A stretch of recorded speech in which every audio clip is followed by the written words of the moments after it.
50, gauche 20 pour droite 25. Droite 25 pour gauche 25. Gauche 25. Droite 25 points sur gauche 30. 25 points sur gauche 30. Sur Lyon droite plus.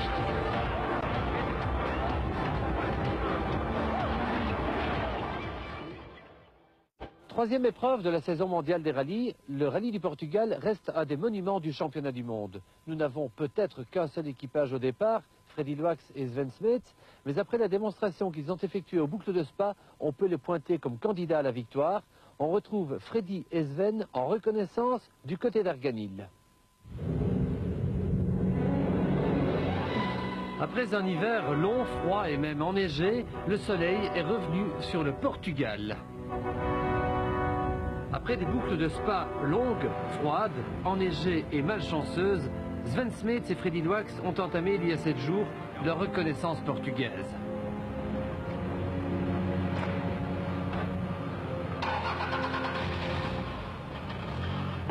Pendant une semaine, ils ont reconnu les 350 km du parcours, virage par virage. Linksgeeflijk, lading. Couperen.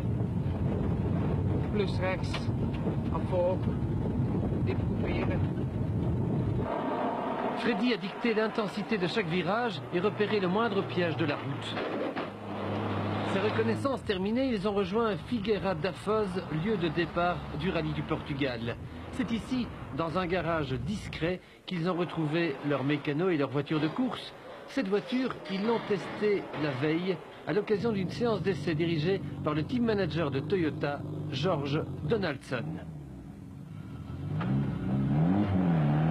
Freddy et Sven ont le droit de rouler 30 km, question de découvrir le pilotage de la Celica sur la terre caillouteuse.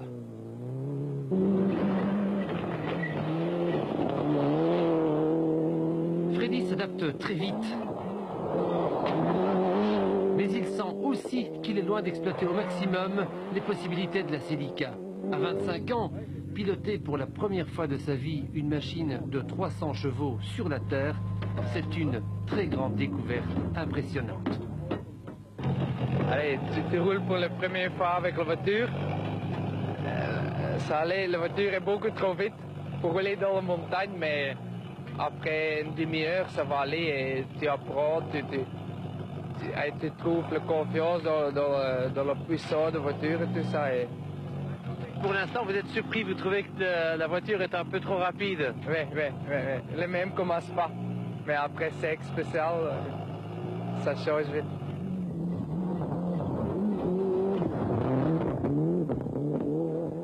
Retour au garage. Lionel Carr, coordinateur Toyota, donne à Freddy et Sven un cours de changement de roue. L'exercice n'a pas l'air très important à première vue, mais il peut s'avérer primordial en cas de crevaison, d'autant plus que Freddy et Sven ne disposeront pas des fameux Michelin ATS anti-crevaison. Après une première répétition pour rire, Freddy et Sven subissent un test chronométré. Attention.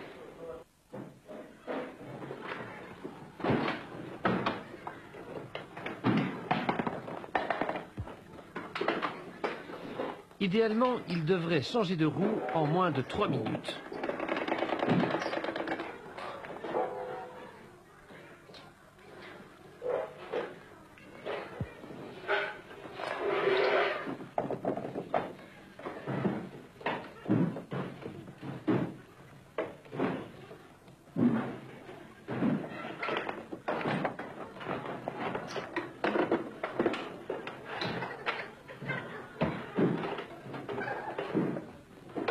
Il réalise 2 minutes 25. Lionel Carr est satisfait de ses élèves. En course, on pourra miser sur 2 minutes 15 secondes. S'il y a une petite crevaison, on espère qu'on a fait un petit essai seulement pour le plaisir et qu'ils n'auront pas à battre ce petit record durant la course. La veille du départ, la Toyota Celica GT Fort de l'équipage belge satisfait au contrôle technique. Freddy Loax, le pilote qui aurait pu gagner les boucles de Spa, pourrait bien gagner le Portugal, et pourquoi pas. Ça commence pas, le feeling est très très bon. On a trouvé un bon réglage de suspension, aussi, je crois une bonne différentielle pour trouver le maximum de traction. Et on a aussi essayé quelques choix de pneus et j'espère que c'est le bon choix, mais on va voir ça le mercredi. Les adversaires de Loax sont trois, le Portugais Fernando Pérez et le Finlandais Harri Mokkonen sur Ford Escort, mais surtout le Portugais Rui Madeira, champion du monde groupe N en Mitsubishi l'année dernière. Il connaît le parcours comme sa poche, il est l'incontestable favori.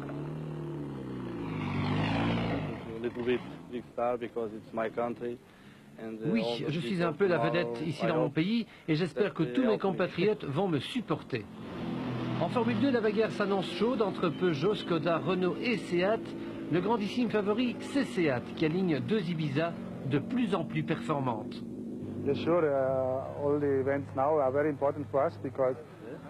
Pour nous, maintenant, toutes les courses sont très importantes. Ici, ce sera notre première course sur Terre et il nous faut prendre beaucoup de points pour viser la tête du championnat.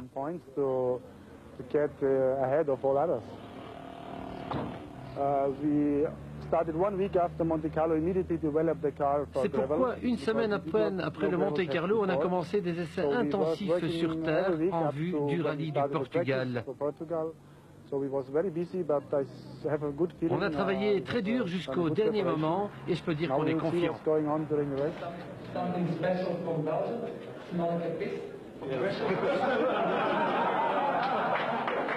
Confiance chez Seat, confiance aussi chez Toyota où les pilotes de pointe ont sympathisé. Freddy Loax a offert à Madeira un petit mannequin piece qui fait désormais fureur dans les salons de Figueira da Foz.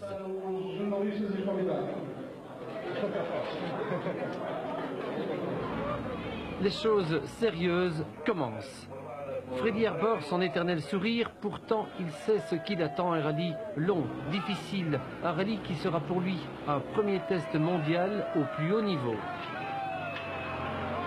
1650 km, 34 spéciales et 450 km seront chronométrés de Figueira da Foz à Figueira da Foz via Póvoa de Varzim et Viseu.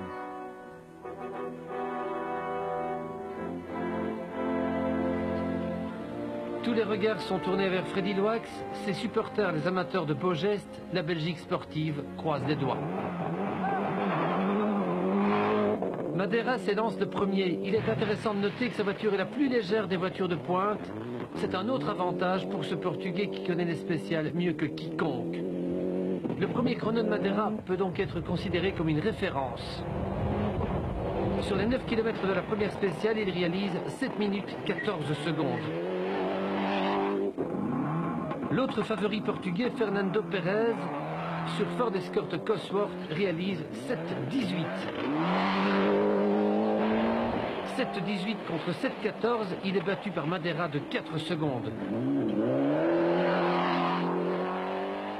Harri Mokkonen au départ. Ce jeune Finlandais est considéré comme l'éventuel futur successeur de ses célèbres compatriotes Joakim Kunen ou Tommi Mäkinen. Il justifie ce titre en battant Madeira de 6 secondes et Pérez de 10 secondes. Le nouveau temps à battre est maintenant 7,08. Freddy Loax, Sven Smets au départ. Ils sont concentrés. Cette première spéciale est déjà pour eux un examen d'entrée à ne pas rater.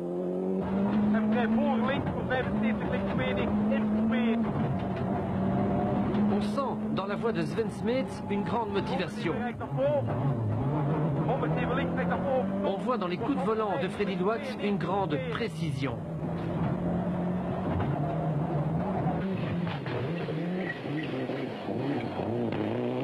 « 7,08 de Mokkonen était le temps à battre. On se frotte les yeux en lisant le chrono des deux jeunes Belges. Ils ont signé 7,01. Ils battent Mokkonen de 7 secondes, Madeira de 13 et Pérez de 17. Ce n'est pas un hasard. Dans la deuxième spéciale, Freddy fait à nouveau le meilleur temps. Et dans la troisième, il signe son troisième temps scratch consécutif. 3 sur 3, comme aux boucles de Spa, Loax domine le rallye avec facilité et un humour certain. Vous avez gagné les 3 premières spéciales et vous êtes en tête. on est encore une fois rallye au stade. Ouais. Vous roulez à 80% de votre possibilité? 60. En roulant, comme il le dit, à 64%, Loax est en tête du général avec 32 secondes d'avance sur Pérez. 25 secondes d'avance sur Madeira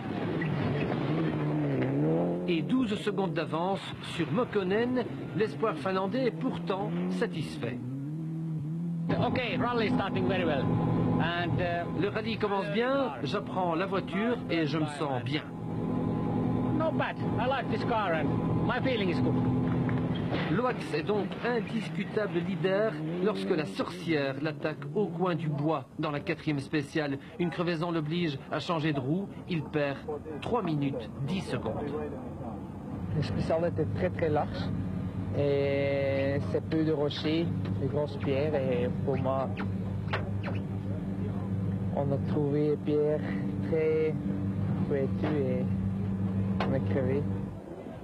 Freddy repart, la rage au cœur. Perdre 3 minutes 10, c'est perdre la victoire. Pour se venger, il attaque. Dans la 6e spéciale, il refait le scratch, battant Fernando Pérez de 7 secondes.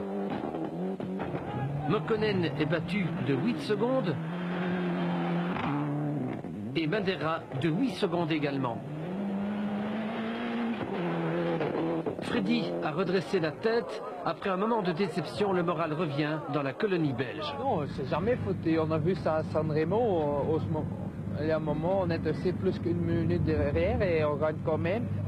Mais nous, ces 2 minutes, il y a encore beaucoup de spécial et les autres, c'est aussi faire une faute ou une petite crevaison et tu sais jamais. Freddy Loax est 7e au général, juste devant la première Formule 2, Macedo et sa Renault Clio Kit-Car. Après 1 heure de course, Macedo n'a que 9 secondes d'avance sur Weber et sa Seat Ibiza Kit-Car.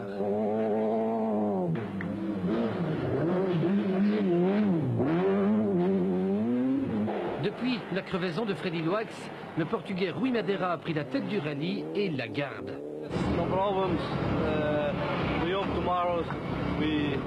On n'a pas eu de problème aujourd'hui, j'espère rester en tête demain. Les pneus, ça va, j'aime mieux les pneus plus tendres et mes temps s'améliorent. Deuxième, Pérez est à 36 secondes de Madeira. Troisième, Mokkonen a perdu 42 secondes sur le leader. Freddy Loax a totalement retrouvé ses sensations et son esprit de combat. Il signe le scratch dans la 8e étape spéciale. Plus 50 krijgt daarvoor. En vrij voor, Tom even links voor 75, krijgt 70, zeer lang. Quand on écoute les notes de Sven et quand on observe les trajectoires de Freddy, on est rassuré, ils ont vraiment retrouvé toute leur détermination.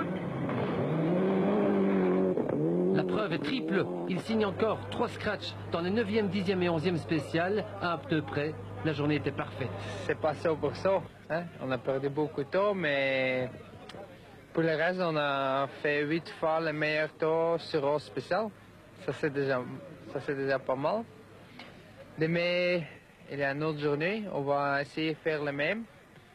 Et je crois que je ne sais pas faire plus. Freddy Loax regrettera longtemps les 3 minutes 10 perdues dans la crevaison. 5e du général à 2 minutes 27 de Madeira, le voici condamné à une course-poursuite assez frustrante. Il peut espérer dépasser le 4e Miguel, mais rejoindre Mokkonen, Pérez et Madeira est plutôt utopique. Lopez est 8e, premier en Formule 2.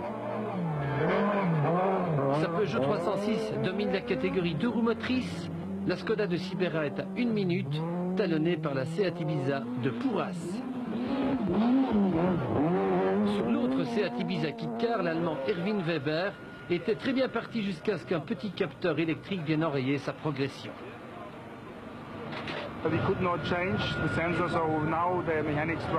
On n'a pas pu changer le capteur, donc les mécanos sont en train de remplacer tout le système de gestion électronique et j'espère que demain ça ira bien.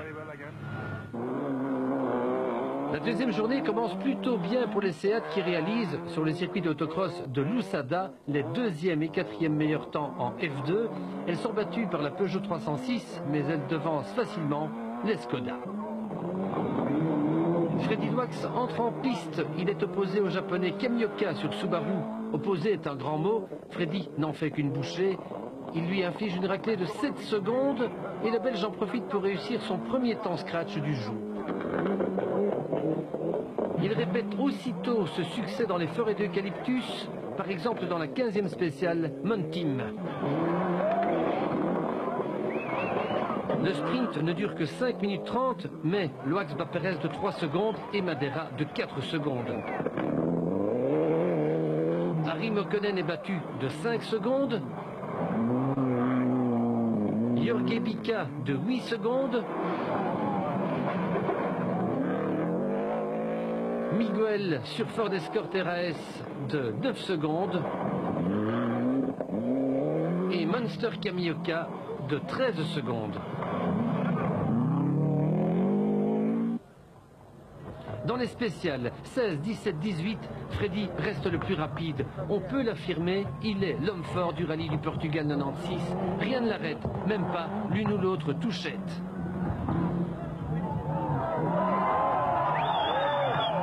Imperturbable, sûr de lui, Freddy garde le pied et impose sa loi. Il nous rappelle l'irrésistible Bruno Thierry du Tour de Corse 95.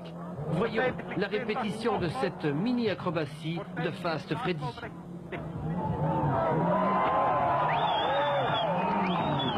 Le bilan est étonnant. Depuis le matin, Loax a repris une 50 à Miguel. Il l'a bien sûr débordé. Les autres additions sont salées. Grosso modo, il a repris 50 secondes à Mokkonen, 30 secondes à Perez et 20 secondes au leader Madeira.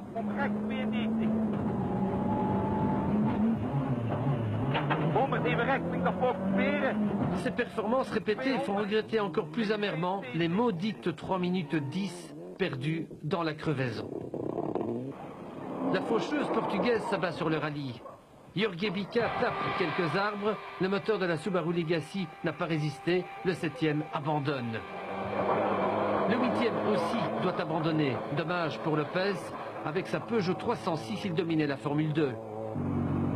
Freddy Loax tire une drôle de tête alors qu'il se présente au départ de la 19e spéciale. Quelque chose ne va plus à bord de la Celica GT4. Pour nous, ça marche pas mal, mais pour la voiture, c'est très dur, je crois. Qu'est-ce qui se passe? La boîte de vitesse est cassée, la 4e vitesse. On roule déjà 3 spéciales sur 4e vitesse et j'espère que ça va tenir jusque ce soir. Décidément, Loax joue de malchance. La crevaison l'avait retardé, la boîte abîmée risque de le stopper définitivement.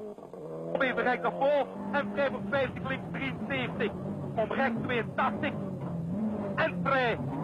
Pendant 5 spéciales, Freddy va devoir ménager la boîte de vitesse en priant pour qu'elle ne casse pas, ce qui ne l'empêche pas de réaliser un nouveau scratch. Il parvient à boucler les 5 dernières spéciales du jour sans casse supplémentaire. Il est soulagé. Ok Freddy, 2 spéciales de terminées. Ça va la boîte? Ça va. La même chose comme avant, mais pas mieux. Mais pas plus grave. Non, pour le moment, pas plus grave. Non. Bon, donc ça va, on peut dire qu'on respire un peu. Ça va. Freddy descend sur Viseu où l'assistance pourra enfin changer sa boîte. En Formule 2, Pourras a profité de l'abandon de la 306 pour prendre le leadership. Sa Seat Ibiza précède les 2 Skoda Kit-Car, Triner et Sibera. La 2e Seat Ibiza d'Erwin Weber a dû laisser passer les 2 Skoda pour une raison assez évidente. Le pilote allemand a été un peu trop généreux. La Seat Ibiza est très chiffonnée, capot et spoiler avant, pare-brise et phares sont détruits. Heureusement, l'engin roule toujours.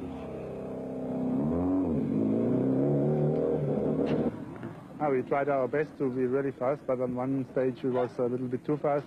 On faisait de son mieux, on a attaqué un peu trop, on a fait un tonneau et j'espère qu'on pourra réparer. I hope the car is okay for it to continue. Chez Toyota, on a réparé la Celica de Freddy. La boîte cassée a été démontée et remplacée par une nouvelle en moins de temps qu'il n'en faut pour le dire. C'est ici qu'on voit le grand professionnalisme de ce team où des Allemands, des Finlandais, des Anglais, des Français, des Italiens, des Suédois cohabitent parfaitement mécaniquement. Freddie Dwax et Sven Smith n'encaissent aucune pénalisation. No problem at all. And what we did is we phoned back to Cologne. Pas de problème, on a téléphoné à Cologne, l'ingénieur en chef n'était pas là, il faisait des tests en France. Alors on l'a contacté au fond de la forêt française, il a parlé avec Freddie, ils ont diagnostiqué la panne, c'était le sélecteur de boîte, on l'a changé.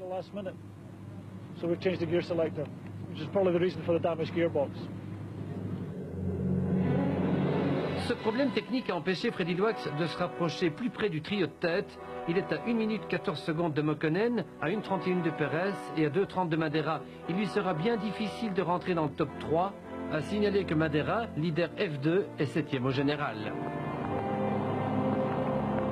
Troisième jour du rallye du Portugal, comme en 95, il pleut sur Arganil. Ça n'empêche pas les Portugais de se masser le long des spéciales. Leur idole, Rui Madeira, est toujours solidement en tête. Il faut le supporter, d'autant plus que dans la première spéciale du jour, Loax lui a déjà repris 4 secondes en signant un nouveau scratch. Notre Belge est bien réveillé. Erwin Weber a lui aussi intérêt à être bien réveillé. Sa Seat a été réparée. Il ne peut plus la casser. Les spéciales tracées autour d'Arganil sont traditionnellement considérées comme le grand juge de paix du rallye du Portugal. Dans Folkes, Lomba, Freddie Dwax signe à nouveau le meilleur temps. Et, tenez-vous bien, il établit le record absolu de la spéciale en 8 minutes 11 secondes. Dans la première boucle autour d'Arganil, Mokkonen a disparu victime d'un tonneau. Freddie gagne une place, il est maintenant 3e. Oui, c'est pas mal. Avec la 4e vitesse, c'est déjà beaucoup plus facile. Et on fait de bons chronos, mais on ne sait pas faire plus. Lorsqu'il pleut sur Arganil, les routes deviennent des patinoires. C'est normal, elles sont constituées d'un amalgame de cailloux lissés. Le rallye utilise une courte section d'asphalte, c'est le piège parfait. Madeira passe bien, il porte haut les couleurs de son pays. Ça console ses compatriotes d'apprendre que l'autre Portugais, Fernando Pérez, va abandonner bientôt, moteur cassé. Du coup, Freddie Dwax se retrouve 2e.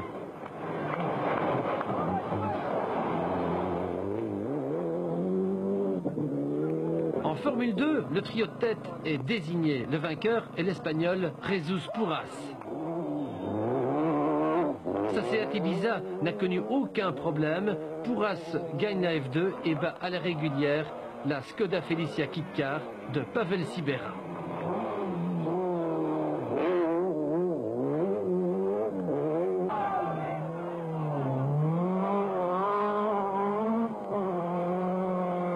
Troisième en F2, la Seat Ibiza d'Erwin Weber. L'Allemand regrettera longtemps son looping. Il reste un fifrelin de suspense en ce qui concerne le vainqueur général. On ose imaginer que Madeira casse. On ose imaginer que Freddie est encore un problème. Madeira en termine avec la dernière spéciale. Freddie Dwax en termine lui aussi sans encombre. Finalement, on peut dire que le rallye du Portugal 96 a accouché d'un double vainqueur. D'une part, les vainqueurs au général, Rui Madeira, Nuno da Silva. C'était un bon combat et je veux souligner que Freddie est vraiment rapide. Voilà le deuxième vainqueur du Portugal, le vainqueur moral, l'équipage Freddie Dwax, Sven Smith. À 25 et 23 ans, l'avenir leur appartient. Ils ont démontré au Portugal leur étonnante pointe de vitesse. On était le plus vite, mais malheureusement, on s'est pas gagné. J'espère que ça va changer pour l'avenir. Combien sur 10 pour son pilotage dans ce rallye? Ici? Oui. Je veux dire 10,5 sur 10 parce qu'il n'a fait pas une faute. Et je veux dire 10,5 sur 10. Oui, c'est toujours mieux de gagner, surtout que tu fais le V2 fois le meilleur temps, mais allez, ça va une fois changer. Regardez, il y a même Rui Madeira qui vient vous serrer la pince. Et ça, c'est une belle image, hein. Madeira a gagné. Il faut lui tirer le chapeau aussi. Ben, le meilleur gagne. Madeira qui serre la main de Loax et lui rend hommage. L'image est belle et symbolique. Officiellement, Loax a terminé à 1 minute 47 de Madeira.